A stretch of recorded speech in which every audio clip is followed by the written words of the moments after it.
Tonight on Whiskey Business, a return guest, the man that should have been the mayor of Bexley, could have been the governor of Ohio. Not really. Travis Irvine is back on Whiskey Business.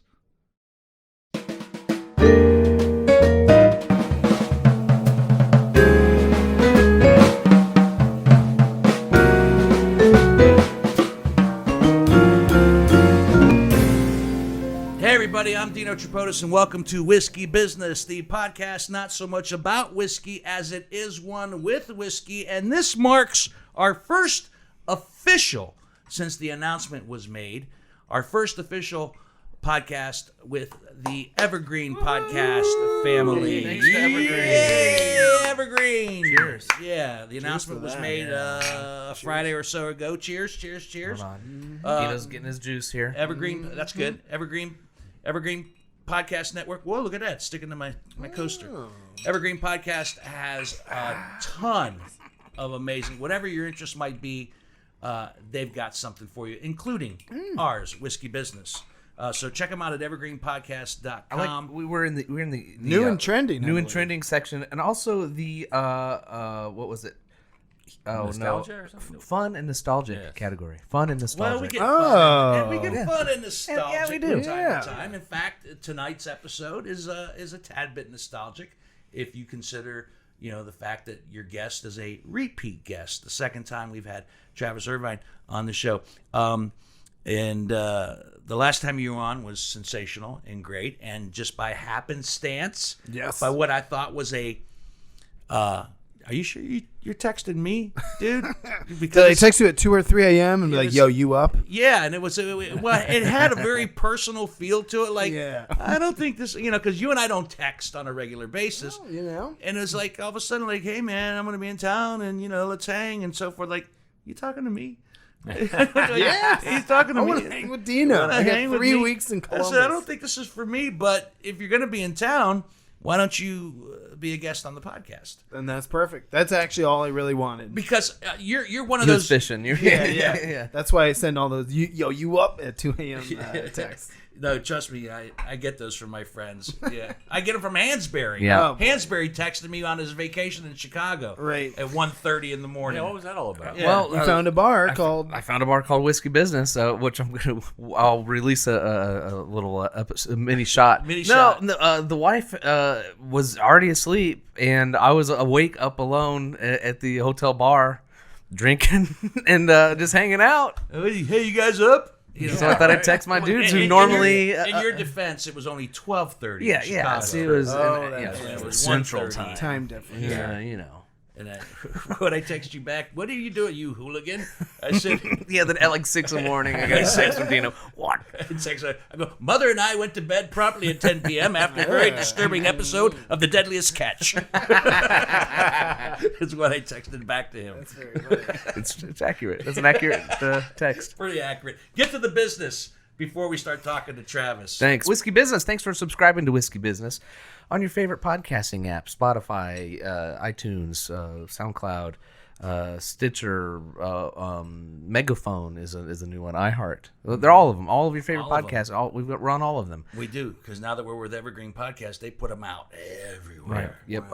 And Tubi. We're on Tubi. We're on Tubi TV? Yeah, Tubi TV. I love Tubi TV. We're not on Tubi TV. Are you not on Tubi TV? He always makes one up. But you can find us on YouTube, Whiskey Business with Dino Tripodis. Smash that subscribe button right down there. Yeah. And click the little bell button, and you'll get notifications every time Johnny posted an episode up. I'm doing that? I'm still doing that stuff? I think so. Okay. We told Evergreen that we were. There you go. Instagram, Facebook, Twitter. WhiskeyBusinessPod.com is where you can find archives and some videos and writings and stuff. I need to Yeah, write. we're on Apple Podcasts, Google Podcasts, Overcast, Stitcher, TuneIn, Player at .fm, Amazon Music, Spotify, RSS feed, which is weird. Everything's Pocket Cast, Breaker, Castbox, and of course YouTube. Oh wow, that's a It's lot. all right There you there. go. Wow. That's a lot. That's so much. That's a lot. That's a lot. The point is if you're not subscribed to us somewhere, get with the program. Get with the program. You got a million opportunities, damn it. But thank you again to Evergreen Podcast for having us join your family. And thank you, Travis Irvine, for being back. Woo-hoo! I have so much to catch up Yeah. on with you. I mean, last time you were on, we talked about so many things. And we'll probably talk about some of those same things, but different, only from an updated standpoint. Yeah, post-pandemic standpoint. Post-pandemic, that's my first question out of the gate. Yeah. You're here, you're alive, you're healthy. Did you go through any experiences with COVID? Did you have it? Did you not have it? Did you stay in a bubble? Were you a mask wearer, not a mask wearer? Whoa. Are you vaccinated? I'm double vaxxed. I took all the vaxes. I was in LA snorting vaxes everywhere at the party, and they were like, "Stop snorting all the vax." And I was like, "You got it." But I'm very, very vaxxed right now.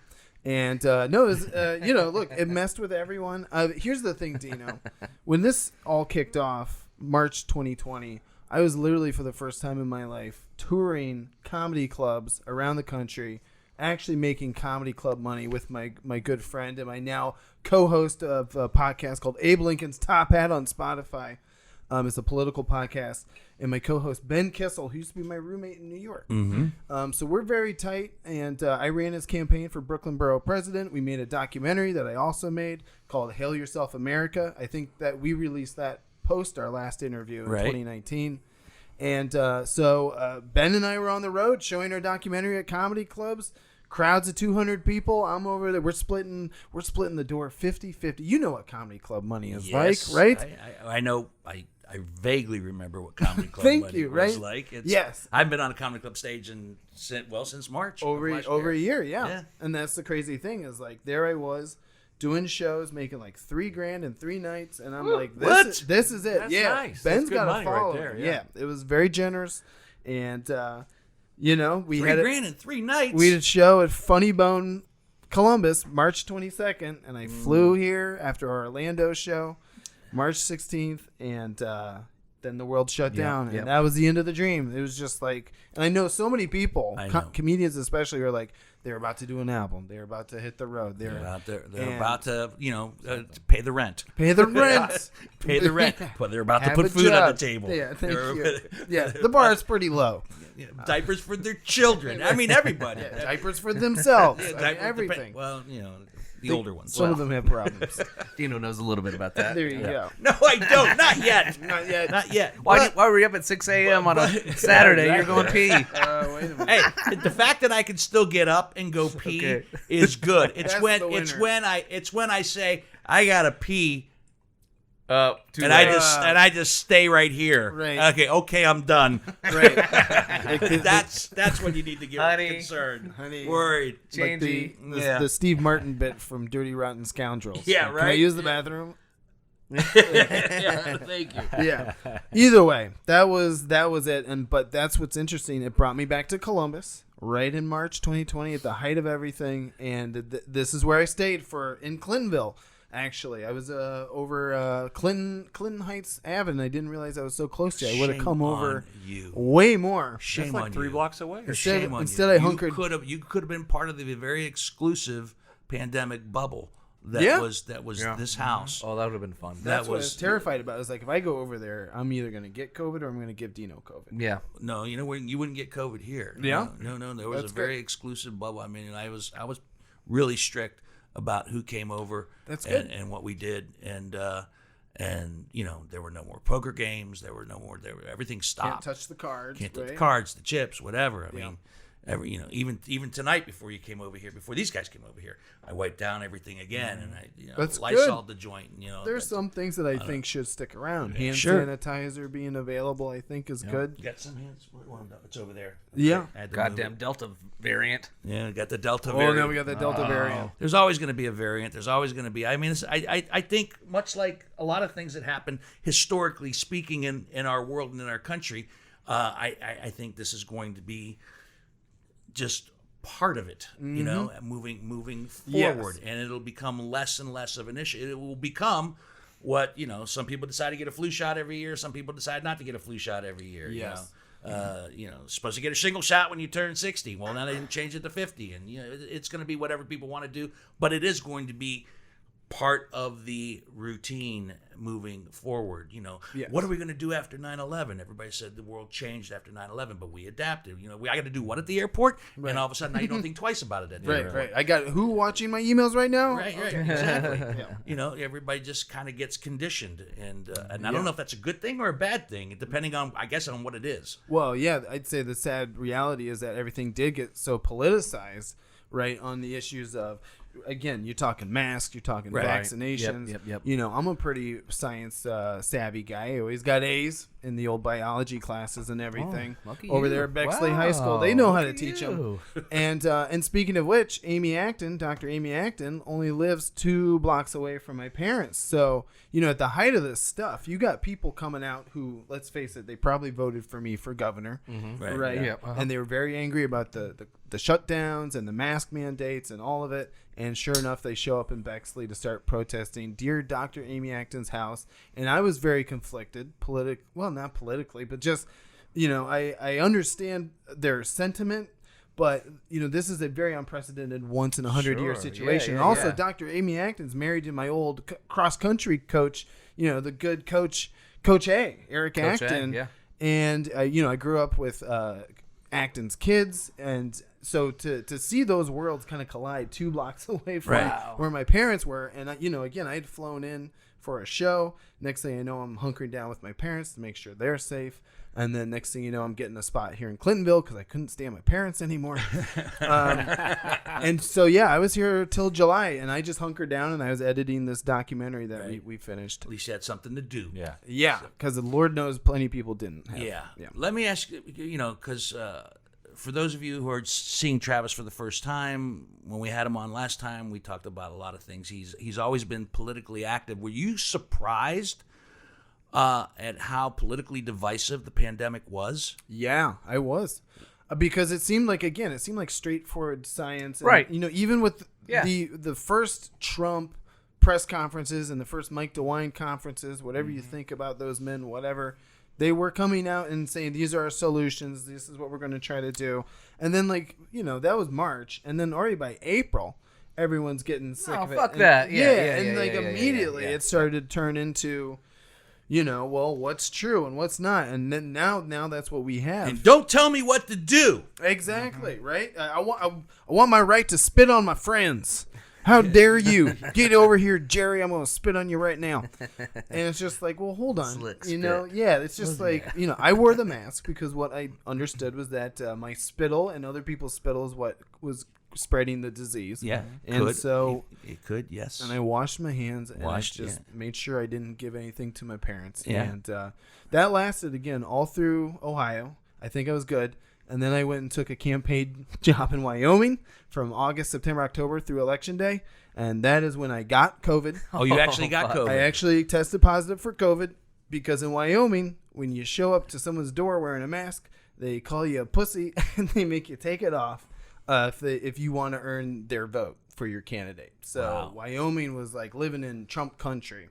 Yeah. And it's a Wild West out there, basically. Exactly. Yeah, they always go 60-70% for Republicans. The only person that wears a mask in Wyoming is a bank robber. Exactly. They understand. It's the Wild He's West. trying to out there. rob- You robbing me? Whoa, the train robbers are here, buddy. This ain't a train. This is a house. And I'm like, I know. I'm just here to give you a flyer. I'll just leave it on the door. Yeah. You're not going blue. Yeah. A mask and a black hat, so I know who's the good guy and who's the bad guy. Exactly. Yeah. But Wyoming, that's something that I don't know anyone else who did that. No, did you get super sick, or just you just tested positive and it was just like you had a bad flu? Because some people there were some mild cases, some severe cases. Obviously, we've lost 600,000 plus lives over the course of the pandemic. Where were you in that mix? Well, the problem is that I don't know because it is such a weird disease. And we were doing the campaign gig in Colorado for a weekend at 10,000 feet altitude. And by Sunday, after 2 days of, again, it's canvassing, it's campaign work for the libertarians, of course. So, the bar is very low. But we were giving it our best try. And 10,000 feet, I thought I had altitude sickness because I just started to crash the Sunday after we were in Colorado. And It was just very tired, and just trying to watch the Browns game, and then going back to my bed, and then coming back to the Browns game, and then telling my coworkers, it's like, I really don't feel very good right now. Very well. And then the tiredness, and it was just coughing up a lot of phlegm, which is apparently not a COVID symptom. That's what it's an altitude sickness symptom. That gets confusing. So again, I'm trying to just do my diligence. Sure. But for 2 more days, I was laid out, and then about a few weeks later, before I left the job, it was the day after Election Day. We didn't know who had won the presidency. We did win one state house campaign in Wyoming for a libertarian. Right. We were running libertarians against Republicans, and we won 1 and we lost 3. And That's all right. Yeah, well, Hey, it was the only thing that went right for the libertarians, as far as I'm concerned, in 2020. over the course of COVID, Yeah. did you drink any whiskey? Because, yeah, right. I haven't mentioned our guest bottle tonight. This is the George Dickel Barrel Select whiskey. I subscribe to a lot of. Just holding that up. I subscribe to a lot of French medical journals, and you know me when I good found Dr. Dickel. when I found the article that said that Dickel whiskey view. drinkers excuse me. are less likely to contract COVID. Yes. Whiskey drinkers and cigarette smokers, of course, in France, you say that cigarette smoking is fine. yeah. It is Cigarette good for smoking is you. fine. Why do you not smoke try the it? cigarette, you pull the Why you're 8 years old? Try a cigarette. The nicotine and the smoke it keeps the lungs protected from the COVID from coming inside. It hardens the shell. Yes, it does. But this is our guest bottle tonight. I think it's bottle 166 or We're getting up there. 167. Yeah. This is the George. Depending on who you talk to, this is aged somewhere between 9. Some people will say 10, 12, or 15 years. It's like a depending- rescue dog. You to, just never know depending how on- old it Yeah, actually that's is. Yeah. And It's between 7 and about 9. 3 when he got pretty good. Don't- Our buddy Rick Gethin from Changed his name to. from Cat Club podcast, who was on recently, brought this as a gift. So thank you, Rick. We are honoring your gift here, and this is a nice little blend. A lot of corn in there, about 8% rye, mostly 80% corn, 8% rye, 8% malted barley. So when you taste it, you'll probably get some sweetness into it right out of the gate. A lot of corn for sure, and then afterwards. A little caramely, Yeah. Yeah. a little caramely. It's definitely sweet. It's definitely sweet. That's good. A lot of corn. It's real good. Yeah. That's drinkable. Are you sure? Are you It's sure? drinkable. You look so tired. Yeah. Man's been in. I'm wiped out. The man- It's a Chicago trip. Yeah.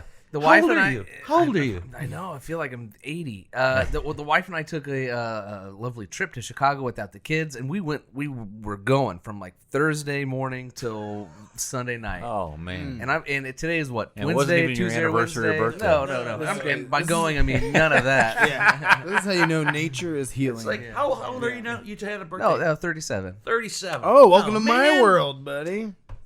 I'm wiped out. You shouldn't be. Really? You shouldn't. I had a be. bachelor party in Cincinnati this week, and I Yeah. feel great. Yeah. Yeah. Did you get one of those? You know what I want to do Do is. you want to do the like the Vegas IV thing? Yeah, they got a spot over here in Grandview now. I want to try it. You want to try that? Hey, Have be you a ever sponsor had? for we do Whiskey that? Business. Ever Let's had see if the they'll be a Fluids, the sponsor. IV to recharge you? Not for that I'm purpose. telling you what, you'll think you're Superman. Is it like vitamins? What is it? It's Yeah. it's saline basically. Yeah. It's saline. It's saline and some other good mojo stuff to kind of vitamins. I'm sure. Vitamin B and I have a buddy. vitamin C, He's an Italian club dude. He's works at the fire department, and he back in the day he says he's above board now. But when they first started, they would just use those saline packets, and if they were a little sluggish, sluggish, before a shift, Well, they hit it up and it's- boom, What is saline? just like water Right. and with a little Exactly. salt. Right. And Yeah. what is the leading contributor to being fatigued? just dehydration. Being Yeah. Yeah. Makes sense. I agree. Simple math. That's just say I want to do it. Drink water, So, yeah, guys. drink Everybody water. drink water. Drink water. All right. Yeah, Travis is drinking water. Drinks a lot of water. Let's do a show. Let's just have a bender and then do a show from the. Isn't from this the, whole from the place. podcast been a bender Yeah, for the wait a last minute. Hold 5 on. years? I thought that was the point. Oh man. So let's wrap up that segment. At least. Sure. You're healthy. You're I'm here, healthy. I you're survived, good. and I had antibodies for 6 months after you have it, right? So I just kept going in and getting tested, making sure I was good. And then finally I got tested for the antibodies, and they're like, yeah, you're good for 6 months. And I was like, all right, well, thank you to all the terrible people of Wyoming who didn't care enough about anyone else's health. It was a wild time. They flunked biology in high school. Yeah, right.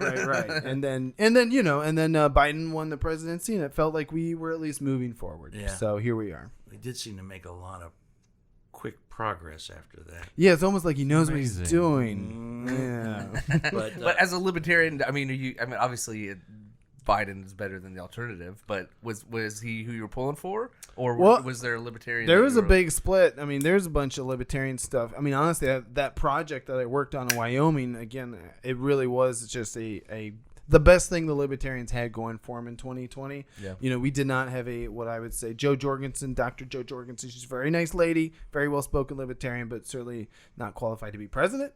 So, voting here in Ohio, in a state that I knew Trump would win by 8 points anyway, I'm fine tossing my vote to Jo Jorgensen so the libertarians can get ballot access. But I also have plenty of other libertarian friends who just straight up voted for Joe Biden, and I totally understand that too. Sure. It kind of depends on what state you voted. You're right. Yeah. I mean, you're very passionate about your politics. When you when you were home, you texted me and asked me if I would put up some signs for the HB6 repeal. Right. Repeal Right. HB6. Yes. HB6, and tell people what that is Oh, Lord. Well, in a nutshell. yeah, if anyone was living under a rock during the pandemic, which was all of us, let's face it, HB6 broke last July 2020, and it is what the FBI has called the biggest pay-to-play bribery scandal in Ohio political history, and it involved the Speaker of the House, now former Speaker of the House, Oh, really? and Finally also former, He's been huh? removed. now he's been fully expelled. Doesn't his son want the gig now? Yeah, no, he didn't get it. Okay, They gave it okay. to a state trooper. They're just like, we should just pick someone in We law should, enforcement. let's get somebody without the same last name. Yeah, that was the other thing. The man's name was Householder. What else is he supposed to do? No shit. So that all broke, and it's not just the former Speaker of the House. It was well-connected lobbyists. Oh, yeah. That's a big paper trail. A big paper trail. The former Ohio Republican Party chairman named Matt Borges, who lives in my hometown of Bexley. And these are political bullies, guys who have been at it for 10, 20 plus years, and they've always gotten away with it. And that's who the FBI busted, was basically these guys coordinating money that came from First Energy. It was up to the tune of $60 million. Yep. And they gave it to an organization called Generation Now that was literally Larry Householder and his associates using the money to pass HB6, which was a nuclear bailout bill that benefited First Energy. And after they got that passed, very controversially in the State House, then they had to fight all the attempts to repeal it at the ballot or repeal it in session. So, they're taking money from this company and putting it into campaigns and rigging primaries and paying off petitioners to not collect petitions. Oh, wow. It got crazy. Mess. Bad got news crazy. all around. And you notice that sign's not in my yard. I imagine Larry Householder stole it, just like he stole our energy future. At the same time, they stole my Biden-Harris sign. They See, that's where you live in Clintonville. So I know, but you know what? I just don't know. Sometimes let's go like- to Clintonville, steal some signs. Yeah, maybe Larry Householder was driving by and was like, no, not Dino. And that. I'll Leave be that for Willie. perfectly honest with you. You gave me 2 signs. I only put up 1. That's fine. That's Yeah, okay. I only put up 1. I Put just one in saw the backyard. I saw one in Cleveland this weekend when I was up in Cleveland doing comedy again for the first So time. I might still have another one in the garage now that I think about it. Yeah. And if you need one, then I'll steal this one from Cleveland and then bring it Yeah. down to you. Good idea. So why with so much corruption and politics being the ever constant riddle wrapped in an enigma, why do you continue to have those political pursuits? Do you really think you can make a difference if you got someplace? Do you really think you could make a difference if you got into a position of political power? Well, Or would you cave Ooh. like so many? right. No, that's a very good question. If I had been a candidate last year, certainly a very good question. You've been a candidate. I've been a candidate, and I did have an influence, at least on the elections. And, like we talked about back in 2019 when I ran for mayor of Bexley, I did end up saving my block, my Right. neighbors' homes. Right. The city council learned what we were dealing with on the zoning issue. You can learn about that in American Mayor, available at AmericanMayorTheMovie.com. That is still a movie. It's just an old movie. It's an old movie. So I'm not promoting it. Mention the old ones. We'll mention the new one new here in a ones, little yeah. bit. Don't I've only worry about made it. 5 movies. That's 5 more than a lot of people. Right, thank you. All right, And 2 of them are zombie raccoons. Right. So Yes. back to my original question. I've made a difference. Because here's what we've done. Here's what we did in the last you did. year. Okay, I knocked on thousands of doors for that state house campaign that we won in Wyoming. So I got Marshall Burt, Libertarian, elected to the Wyoming State House, first Libertarian elected to a state house in 30 years, first third-party candidate elected to the Wyoming State House in 100 years.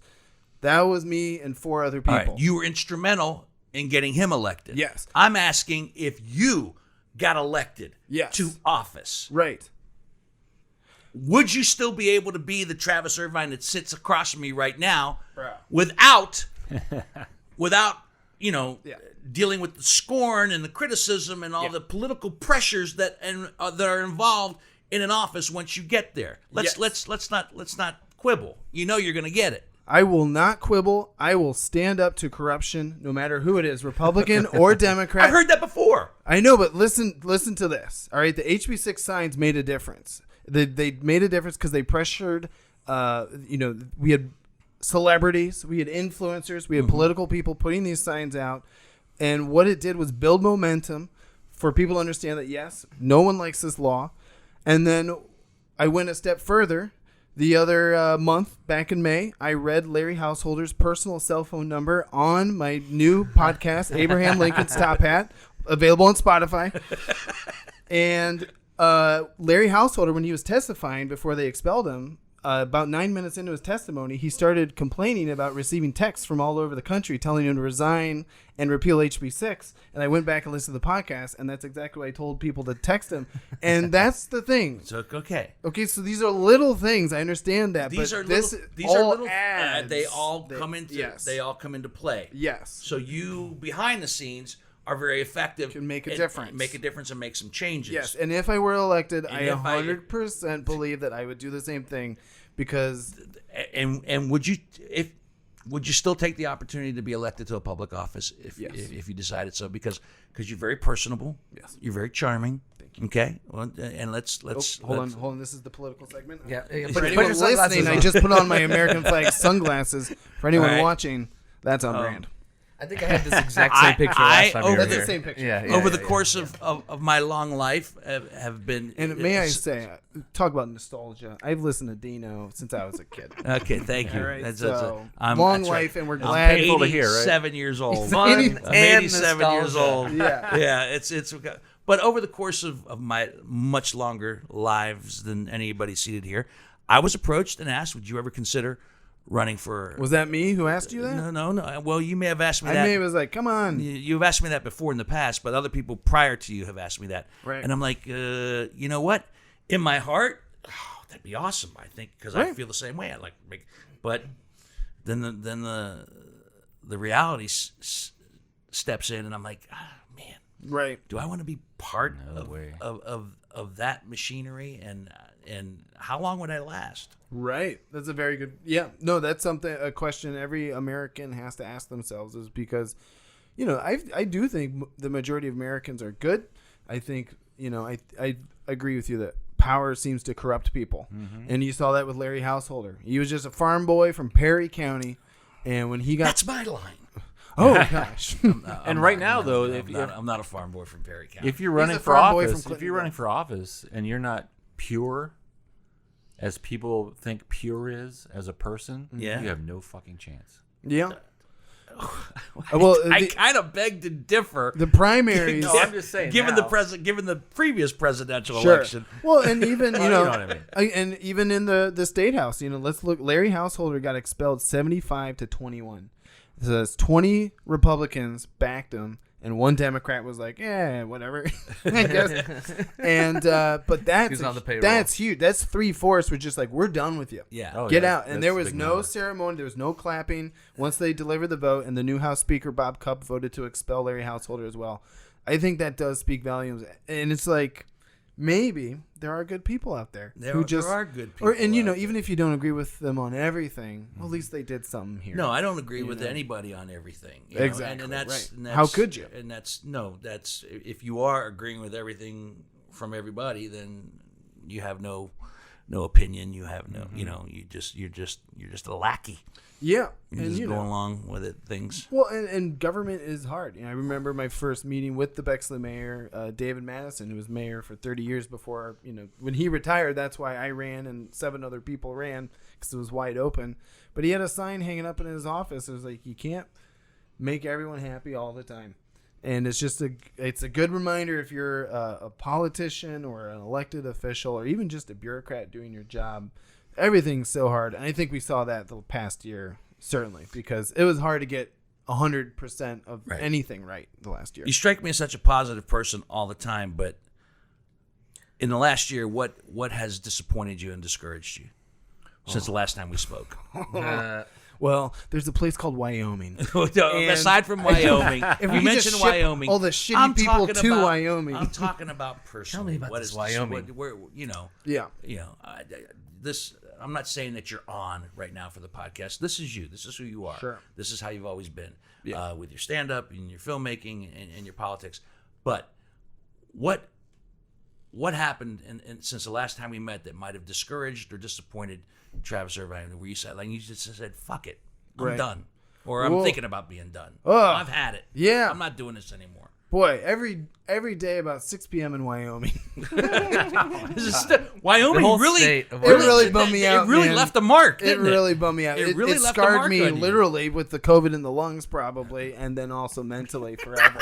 It's just like Wyoming is a beautiful place full of terrible people. Just the worst, the dregs of white Trump But society. isn't the country beautiful? Isn't it beautiful scenery? No, I mean, you're talking about having a moment. And I had one. We would kind of bounce to these other libertarian campaigns on some weekends, and I was in South Dakota, just miles away from Mount Rushmore, which is the American, it's so iconic.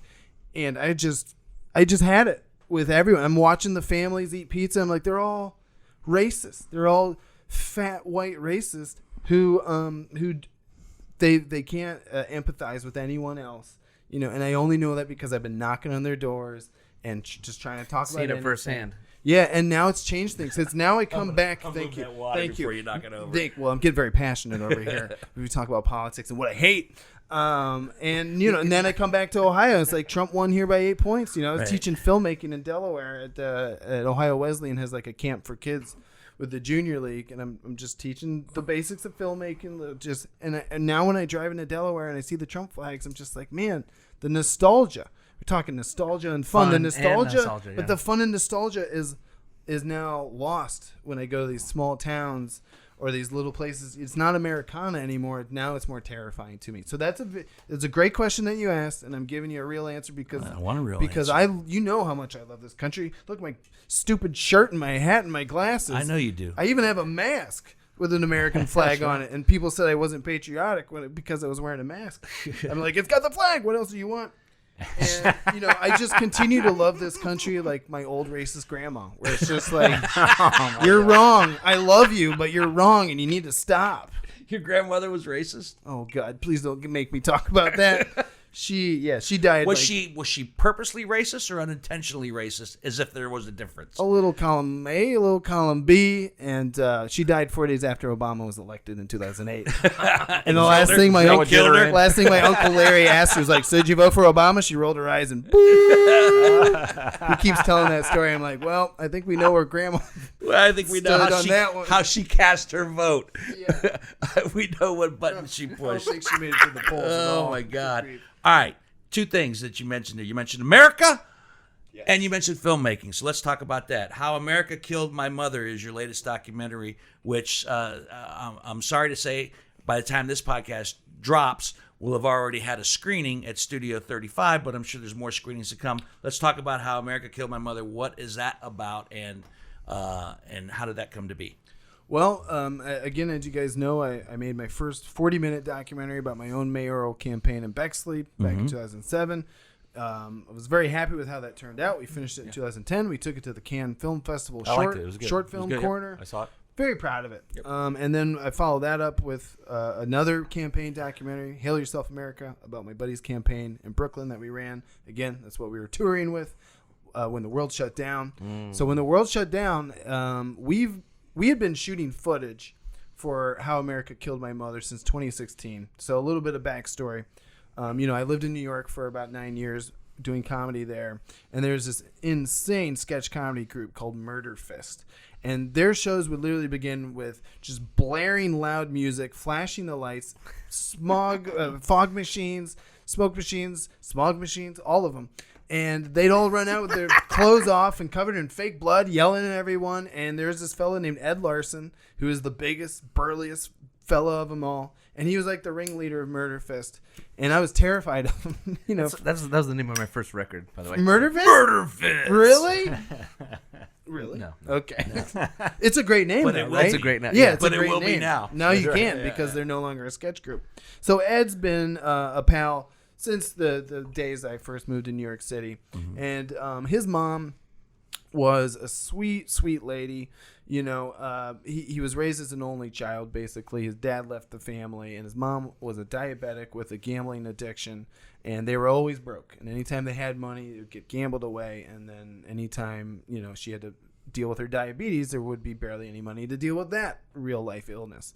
So Ed was basically working in New York, sending money back to his mom in Jersey, and he would do this dance for, about 10 years since he moved to New York City.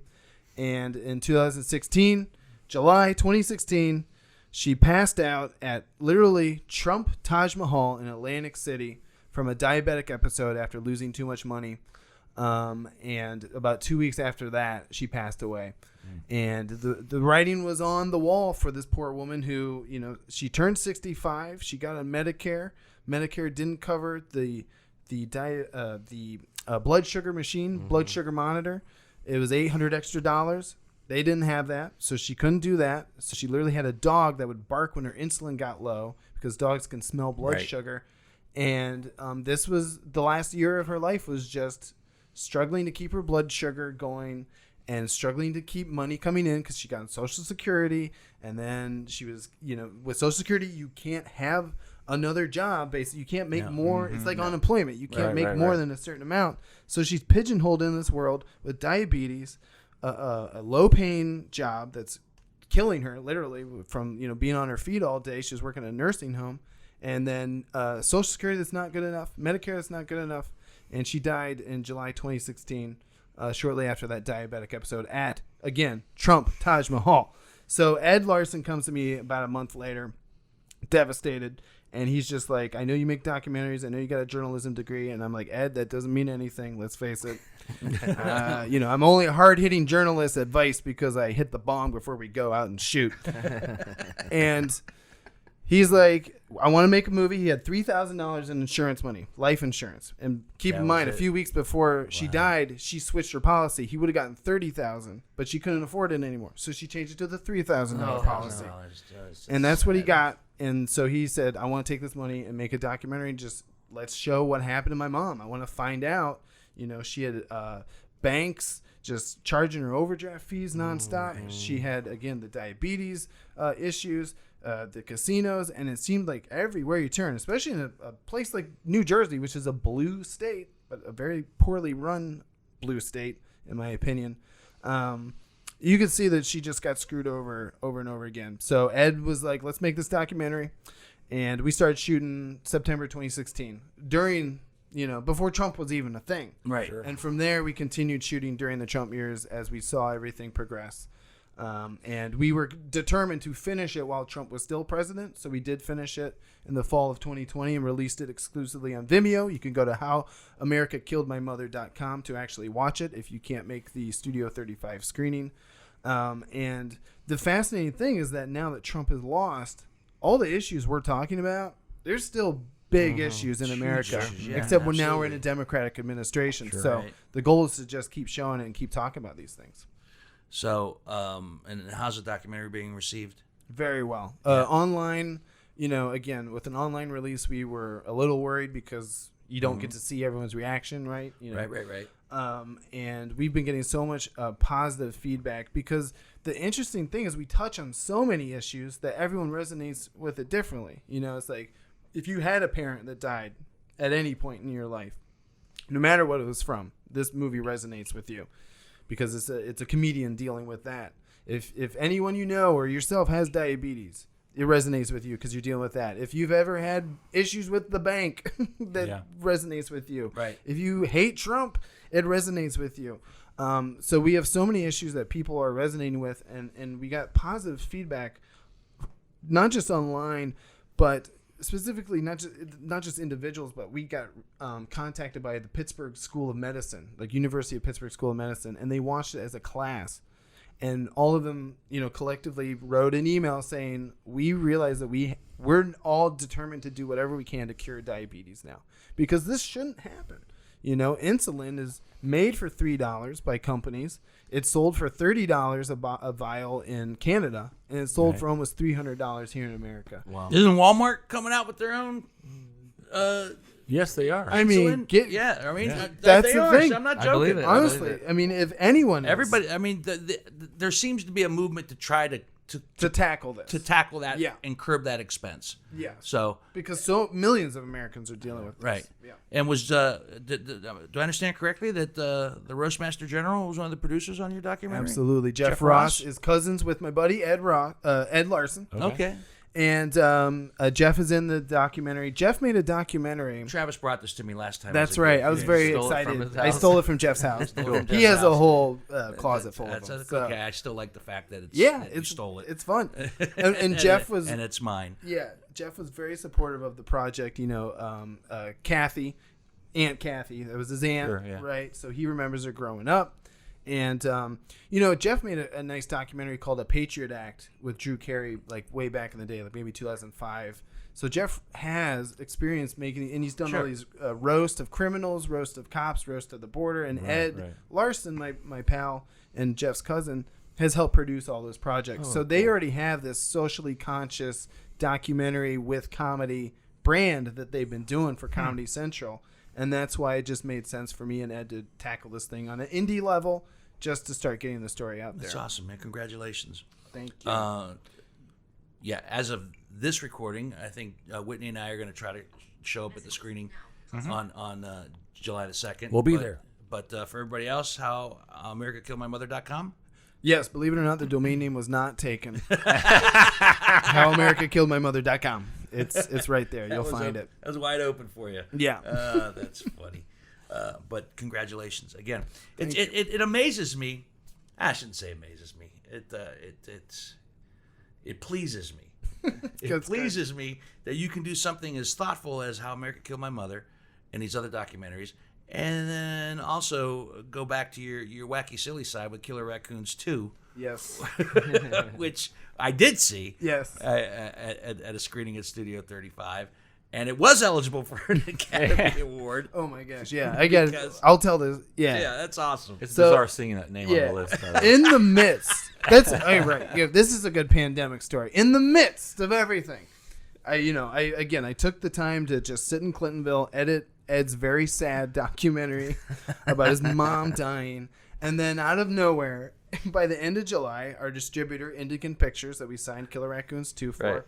they've been trying to get the movie out since signing it. They were like, we're going to do a 420 release. And it was like, all right, well, pandemic. What's a 420? 420 is April April 20th. 20th. Oh, the actual And it- 420. Oh, because, okay, gotcha. yeah, Gotcha. yeah. Hitler's birthday. That's it. Oh my God! No, it's the Columbine shooting, you Oh, monster! oh, yeah, Come yeah, on. His birthday is Oh, the yeah. 21st, I think. So Yeah. it's like Earth my Day. birthday. Yeah. Yeah. So they wanted to do that, and then it didn't work out. Then they tried May, then they tried June, and then they were like, finally, Christmas in July. We got to get this movie out there. Well, in July 2020, I don't know if you guys know, no theaters were open. None. Nope.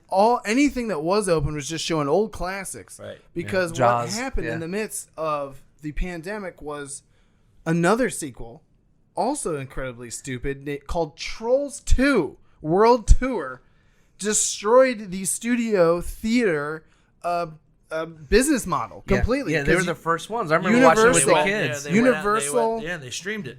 Universal, passed up all the theaters and said, we're not going to wait. We're just going to throw it onto streaming. And so now the whole studio theatrical, it was all broken. It was all completely broken. And then all of a sudden you got to this point where, well, if a movie's streaming, then it has been released. So here comes a movie called Killer Raccoons 2, Dark Christmas in the Dark, in the midst of July. And we get released, but I think I'm told the official release date was July 15th.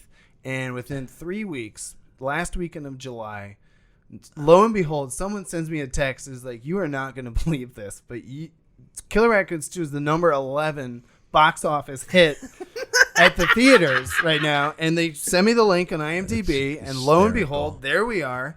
And we see all the other movies are old classics like Star Wars and Indiana Jones and stuff. It's just whatever drive-ins are showing stuff. And then there we are, Killer Raccoons 2, historical record, number 11.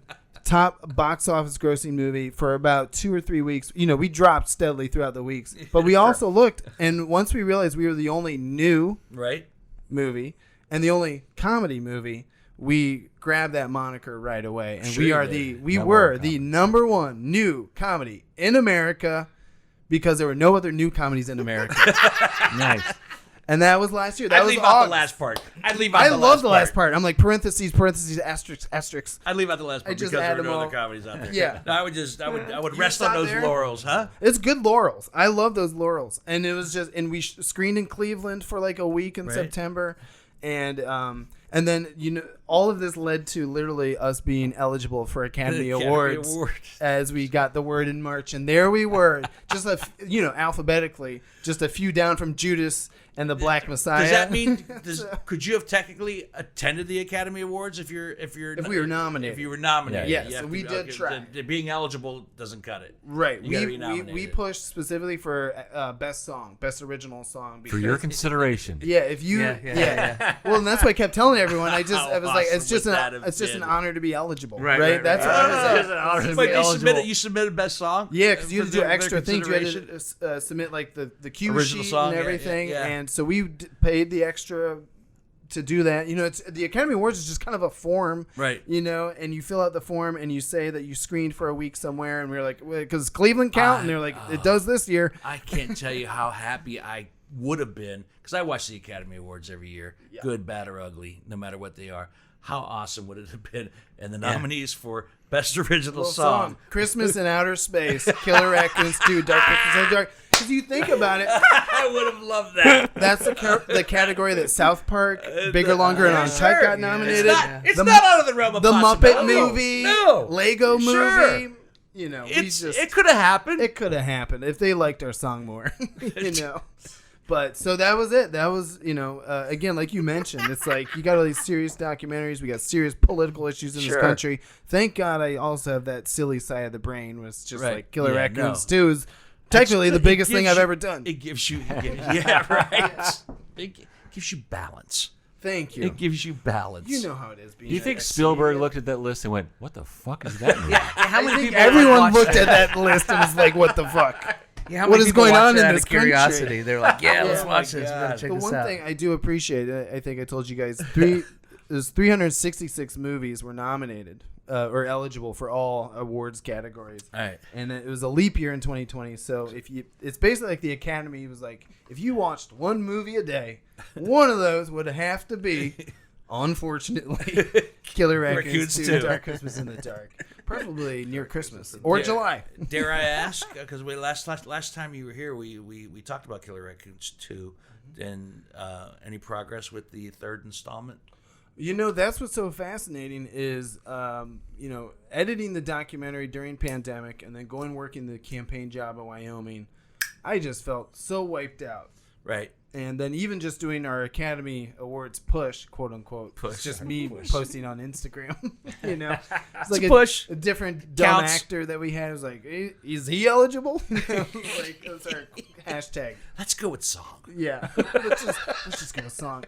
So honestly, I've just felt so exhausted, and then I picked up the podcast job and movies. I'm getting to the point where it's like, I don't. You know, the indie, you know how it is. Do you know the indie movie route is so hard, and you do everything, and it costs John money. Whitney. John Whitney we both knows. know. You both know, and I really just, I've been living in LA the last 5 months, and by living I mean staying at a place. Yeah. Undisclosed location. Don't mail me anything there. It's not like it's actually my place. But there's just no time to start dreaming up of the next thing yet. We keep talking about what our next thing would be, Yeah. and while we're doing that, we're still seeing the progress from the feature film that we did, The Street, where we found out a month or so ago that we were spiking huge in, was it South Korea? Yeah, South Korea for some reason loves to watch See, people that are that's so pitiful. great. In the That's United so States. magical. I love that stuff. And then it went to some sort of free viewing on YouTube. Yeah, YouTube. There was a site on YouTube. We picked up 35,000 more views there, and then it was another, I think, Tubi TV as well. Yeah. Tubi. Yeah. Tubi. Tubi. TV. I was told that was a made-up thing. No. No. I subscribed to Shudder TV recently too. I love Shudder. Our film got almost like a rebirth, if you will, from because we're still streaming on From the Amazon. pandemic, We're or? still- I don't know, maybe. Yeah. We're still streaming on Amazon, but when we started going to this free, when they started releasing on this free site, we started getting all these Right. comments and people, and like more people probably watched it for free. Which is fine. We both would say, we haven't seen a dime Right. from that Yeah, film. the majority of the people that are watching, like, how do you know about my life? Yeah. This is so sad. How I watched the whole thing, but I wanted to slit my wrist. It's like those kind of comments. That is great. That's what people say about Killer Raccoons too. Which as is well. which is why our next project is definitely going to be a comedy. Yeah, well, and that's how Ed Larson and I feel is Ed. Poor Ed is watching this. I'm sending him, cut after cut. I'm like, all right, it's 45 minutes. We're trying to get it down to 40. Tell me what else I can cut. It's 3 minutes of you sobbing. Can I cut that? I mean, it's one of the saddest movies I've ever had to make.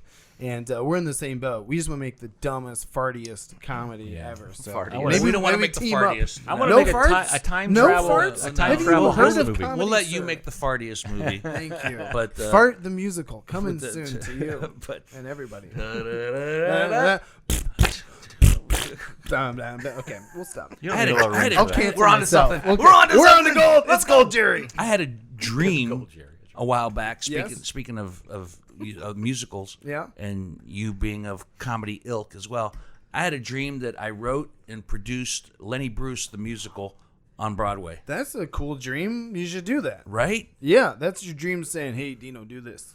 Yeah, That's a solid idea. That's a Lenny great Bruce idea. the musical. What do you And there need- was a song that was actually playing it in my dream. Oh, nice. Did Like, you write it down? Record huh? it when you woke up? Did you get on well, your notes? all I can remember was Where?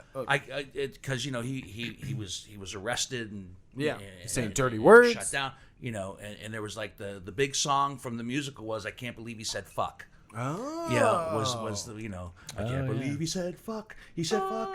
Oh my God, everybody duck. He said fuck. Yeah. It was like Lenny Bruce the musical. You could even have some of the what's the old West Side Story, Officer Crumpkey. Yeah. Right. Yeah, you have your police officer. Can you believe this Bruce guy? He's out of control. Oh, yeah, right. He's over there smoking a bowl. We gotta arrest this guy because he said fuck.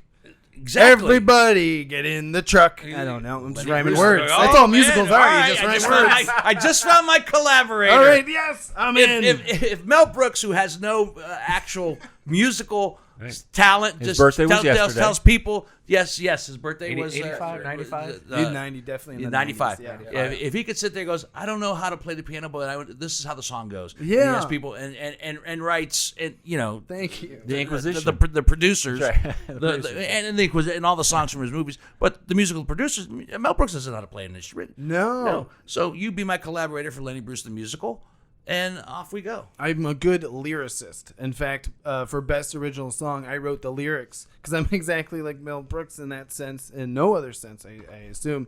I wrote the lyrics for Christmas in Outer Space, which was the opening song of Killer Raccoons 2, but I just knew how I wanted it to go, but I threw it to Right. local musicians, Matt Monta, Bobby Dawson, and they were the ones that actually made it into a song. ding dong, and then it's an actual song. So There you go. So that's great. I'm in. Count me in. Lenny Bruce The musical. Okay. It writes itself. Sounds crazy, and yet not that crazy. It's not that Can I crazy. play like a person in the audience who faints?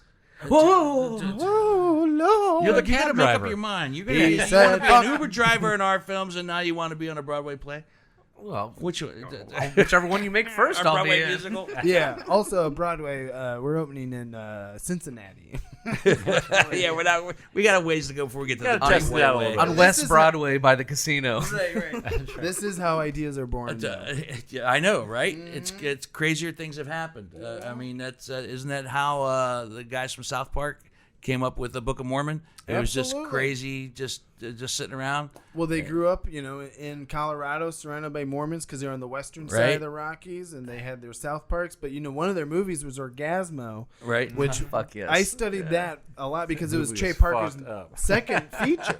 And After Killer Raccoons Basketball, too. what was first? No, this first one was Cannibal the Musical, which is a Trauma Entertainment movie, and that's where my first raccoon movie belongs, is with Trauma Entertainment. So I looked at that movie. It's just like, if you can make a sequel that's at least that good, Trey Parker, Matt Stone, those guys' careers are just, I look They're at still at it. They're still at. Mike Judge is a great indie comedy guy who just creates Also, his own world. I just really look up to comedians like that. How are we doing on time, Hansberry? Where are we at? We're at about an hour. We're at an hour. Let's get to one more thing before we wrap it up. See, man, I knew I time knew. always flies with Woo. you. Flies. All right. Part of the reason you're back in town is because you are a beloved fan of the Columbus Crew. I grew up cheering for the Columbus Crew. It was the only sports team I cared about for about 20 years. Yep. And you went to the last game Went to the last game. at Moffrey, Yes. Now it's a historic Crew Stadium. now historic Crew Oh, Stadium. that's what it's called now? Yeah. Well, Officially? Mafre was like, "Oh, you're still in the stadium. Yeah, we're not going to put our yeah. name on it." Yeah. So And have you checked out the new stadium? The lower, did, yeah. lower.com. lower.com field. That's That's what it's called. I hear it's absolutely stunning. It was. I wasn't fully prepared. Wait, did they do tours or how'd you get in? So ran a 5K I became or a something, season ticket holder this year. I've been cheering for the Crew since 1996. So I was 12 years old. I was Sure, definitely yeah. too young to Uh-huh, become sure. a season ticket holder. Uh-huh. So I was at the first game in Ohio Stadium. I was at the first game at historic Crew Stadium 1999. And I will be at the first game at lower.com field. And they had an I don't even exclusive understand watch that name. party of the Columbus versus Austin game, because you may recall of the course. Save the Crew That was on saga. Sunday. Yeah, last that's Sunday. one. That's one that Columbus Crew fans really wanted to win. Yes. Just to stick it in his Just ass. Did Austin- stick it to did they have that a new trust team? Stick fund, it but in his yes, yeah. the guy who owned the Crew previously, that led, and he tried to move Right, the team right, to right, Austin, right. and led to the whole Save the Crew movement. He ended up getting his team in Austin and his stadium, and they just opened up. And so Columbus played them on Sunday. they're an this Sunday week. night team. to 0-0. Yeah, well, they're not quite expansion team 0-0. because it was classic soccer 0-0. 0-0. Participation trophies for everybody. We could have just all stayed home. And those are the most soccer results you could get, 0-0. But we really could have stuck it to them. I remember, this is a total rabbit hole, but I remember growing up, and Letterman would give the World Cup scores, and he would just be like 0-0, 0-0, 0-1. I remember Jay Leno's only World Cup joke was when the United States got beat by Iran in 1998, and he was, you're a kid growing up, you want to be a comedian, and his joke was, it was the first time that Iranians had sent Americans home early. I was like, oh, that's fun. That's a cool joke. That's good, Jay Leno. Yeah. Thank you. All right. More head as well. bobbles. Okay, go back. I'm sorry to So- interrupt. so- Either way, So you saw It's the the stadium. most beautiful stadium I've I ever heard seen in it's my entire life, absolutely and it's right magnificent. downtown, which changes everything. You know, Right. how many years have I? It was Ohio Stadium, and then you leave the stadium, you're on the campus, and then Yeah, it's nice. historic Crew Stadium, and you leave the stadium, and you're in a mud field at the Ohio Fairgrounds. Yeah, You that's got the the bad And part now about Mount Free. I Is just leave like a the piece stadium, and there's the skyline, and the nationwide building says "Go Crew," and it just feels like the Cool. city gives a shit That's about awesome. a soccer team that made U.S. soccer important in this country. Right. The road to growing soccer in America went through Columbus, and I think that's why the Save the Crew movement was successful. Shout out to our mutual friend Morgan Hughes, Yep. who is a big part of Who that. I still want on the podcast. He's Morgan. terrified of you. He told me. He was like, I'm terrified He's to go terrified. face. He's terrified of me because he grew up with my daughter. I know. That's what he said. And And actually he sees you as that scary father and figure. and he's Yeah. been here Yeah. since my daughter, in the midst of the pandemic, moved back here. She's going back to New York in the fall, but to escape New York, literally, Safe decision. she came back here, and there was a night in the back patio where Morgan showed up, and I loved hanging out with him. I need to get Morgan on to talk about the Columbus Crew. Absolutely, now's that would the be time. very important. Now would be the so time. we're calling you out, Morgan Hughes. Yeah. Don't be scared of me. I'll text him after. No, I'll text him. I'll be good cop, you be bad cop. Yeah. Yeah, and then we'll get him on. And I kind of like the fact that he's a little scared of me There you go. as a father. Right. You should, like, when he comes in, don't speak to him at all until we start I recording. know. Don't make eye contact.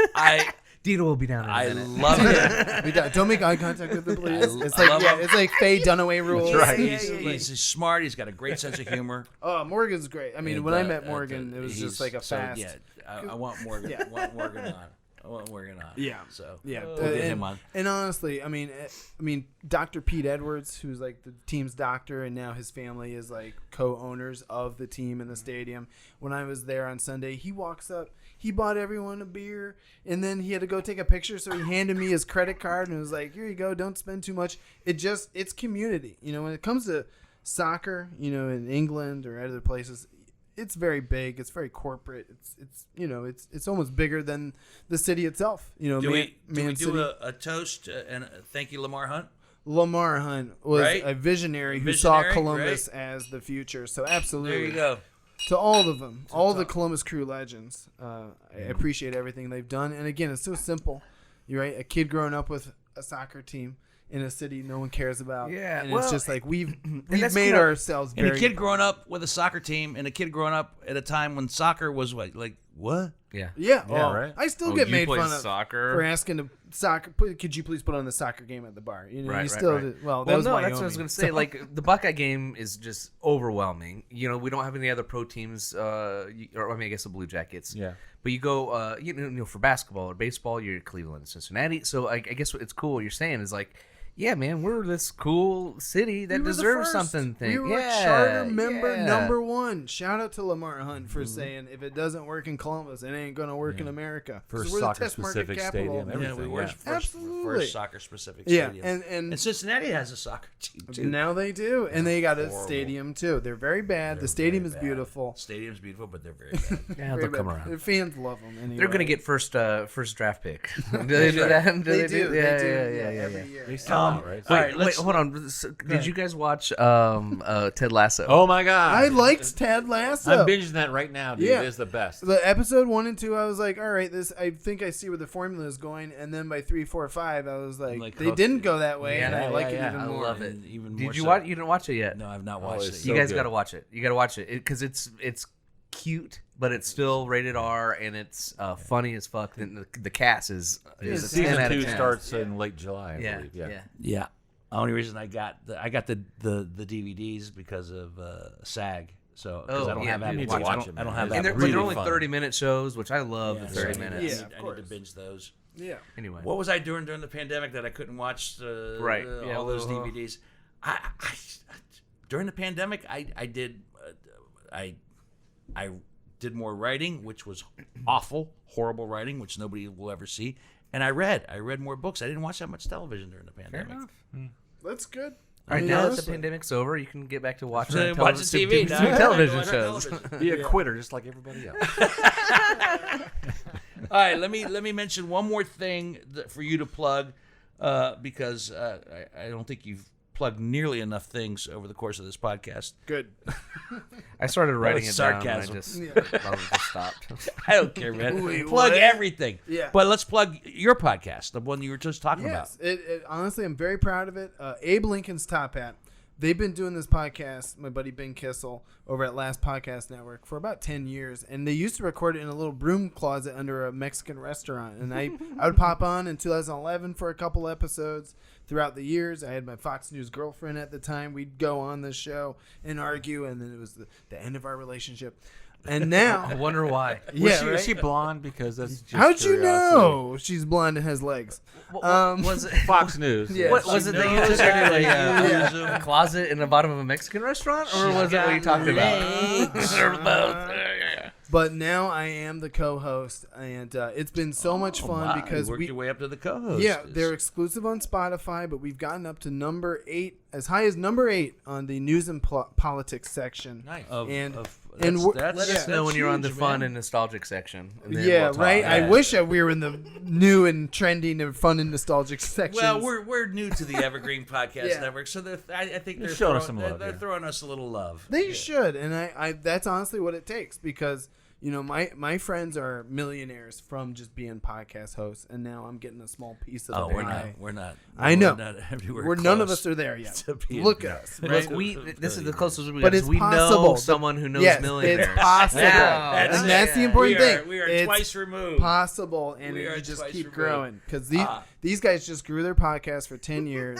Oh, see, for 10 years, and so we still got 5 years You're to go. babies. Yeah, yeah, You're yeah. babies. And We're from what I hear, it babies. goes from 0 to like 1 million, just like that. Just like that. It's overnight. Yeah, Well, I don't know I mean, about that. But yeah. Honestly, I'm not blowing smoke up Evergreen Podcast Network, but the fact that we're on that network will definitely expand our base. No, and we're our- very and our grateful. audience. And your reach. So Don't we're, hoit. we're Don't very, hoit. very much appreciated, and more people.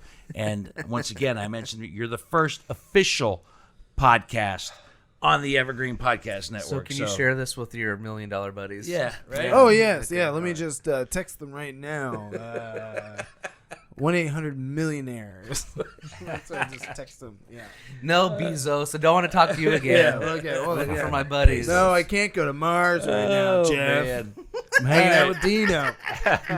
Let's start to wrap things up here. Our guest bottle has been the George Dickel Barrel Select. Did you guys enjoy it? Yes. We did. Yes. We did it. Yay good. or nay? Absolutely. Yay. I enjoyed it. Well, and it's only 86 proof. Like, that went down Yeah, too that's quick nice. for me. Yeah, right. Yeah. Right. Hands 86 raised. is a very safe proof for It's me. good, safe proof. Breakfast Good, proof. Yeah. Breakfast proof. safe proof. Breakfast. I remember last week, Johnny was looking for a post podcast drink. He's like, "You got anything that's less than 100 proof? Less than 100 proof?" We kept going, no. 120, 123. Yeah, That's moonshine, so But, don't even home, touch yeah. that. That's gasoline. This is good. I think bottle 166 or 167. I can't remember. The George Dickel. getting up there, It's man. nice.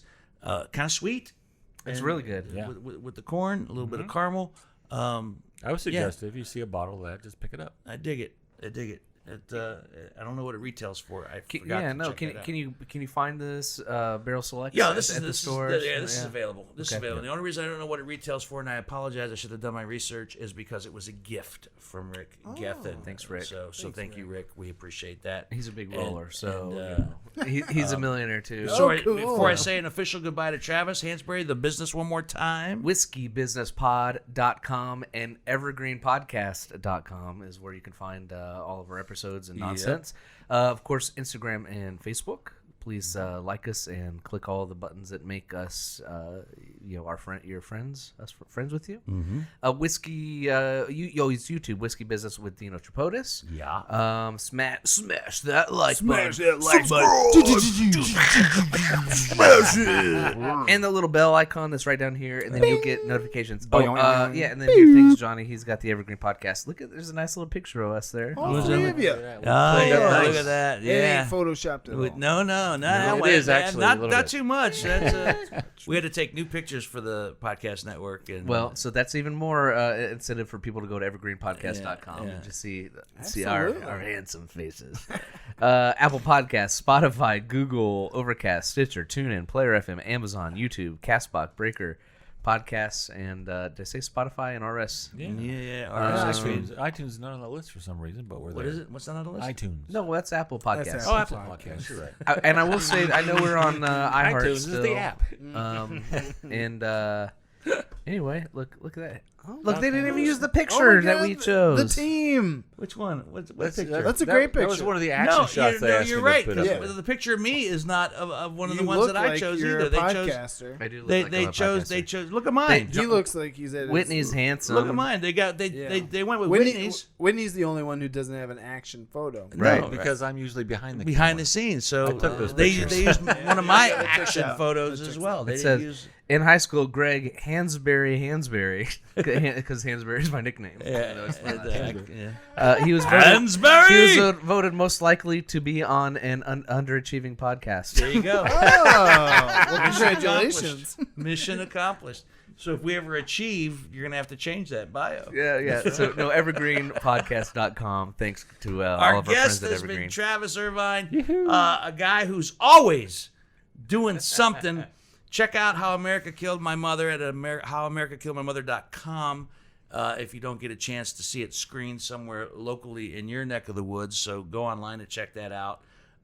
Thank you, brother. Again, as always, I look forward to having you back in another year. Yes. Let's do it every 2 years. Every 2 years. Has it been 2 years? Yeah, 2019, and then 2020 is kind of like It's a blur. it doesn't count. It's a blur. Yeah, it's a duo. It was timeout. It was a Every timeout. Olympic year. We'll have you on Olympic years. There you go. That sounds great. Yeah. For the winter and summer. Right? Yeah, that's what I'm saying. Yeah, Great. it's And 2 years. specifically to talk about that now, right? Yeah. Great. Hey, how about that Simone anytime. Biles? I do know a lot about curling. That's Simone Biles. We did have a curler on. We did the last we winter. did. And in Olympics. fact, the curler, the guy that curls also makes bourbon barrels, right? We need to Is get that him on same, behind the same bottle. guy? Yes. Is that the same Yes, guy? yes, same guy, yeah. The same guy that also knew about horses. And he's a horse expert. Yeah, He's his a name was horse Johnny, expert. right? Yeah. Something Johnny. He's He's a Yeah, veterinarian, a Johnny. horse veterinarian. So many. He's got a lot of things up his sleeve. He's juggling a lot of things. Next week on the podcast, Jason Banks, comedian Jason Banks from right here in Columbus, Ohio, who is blowing up TikTok across the world on TikTok. Something like 4 to 5 million followers on TikTok. Amazing. Over 670,000 Good for him. I love Jason. followers. He's just a good guy too. On, and you see him. And you know what? And the fact that as busy as he's been, because he's touring all over the place, and I snatched him because he's in. Well, by the time this podcast airs, he'd already been there, much like your film, at the Columbus Funny Bone. And I said, you're home for the bone. You got a chance to do the podcast.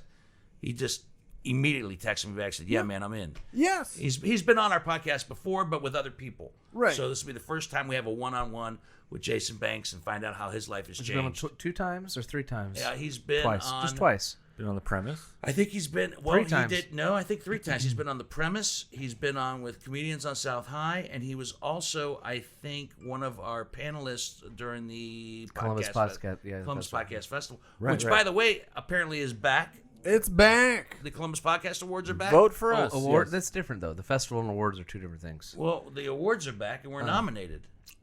For best song. Yeah, for Yeah, best best song. song, yeah. For best song. Oh, that's congratulations. I wouldn't know anything about that. Whiskey in space. Yeah. No, but, It's space. but we're nominated again. We should probably do something Yeah, we'll look into that.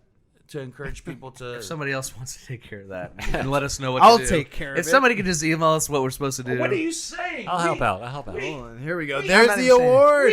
It's a major award. It's a major award. Don't you want another one You of these? need to put that in the dude. front window that's, now. That's the best comedy one. Okay, well, The real, okay. because we got the best comedy and best overall Columbus. Oh, we really? And because 2020, they didn't have one in 2020. You're right. We're the reigning world Champions. champions Oh my gosh! for look 2 at this. years. Look at this. So if we win, it'll be 3 years. Podcast of the year So 2019. you're taking a very cavalier attitude towards the award. Don't you want to win the A major It's actually award. plastic? We got to really. Don't you want to win again? I Yes. want to win again. I don't want any Buster Douglas to come in and beat our ass. Let's There fucking you do this go. shit. That's what you need. Put that in the front window. I won it. Didn't you try to drink out of this one time? I'm sure it did. Did it leak Yeah, everywhere? champagne. Probably Leaked put whiskey everywhere, in right? there of some kind. I'll drink at anything once. Well, if talking about fun and nostalgia, I know why Jason Banks would say yes to this podcast. Same reason I accidentally texted Dino at 2 or 3 a.m. It's like, we miss Dino, and Dino's meant a lot to this community, to the young comedian developing. So thank you for all you But do. Thank I you. It's know. very kind of you. Thanks, man, for being here tonight. And we're going to hang out for a little bit afterwards. That's it, my friends. Thank you for joining us on Whiskey Business, the podcast not so much about whiskey as it is one with whiskey. I always forget to say it's a Never the Luck production. That's a production company that makes no money as well. And once again, still proud to be a member of the Evergreen Podcast family. So check them out at evergreenpodcast.com. Until the next bottle, See ya.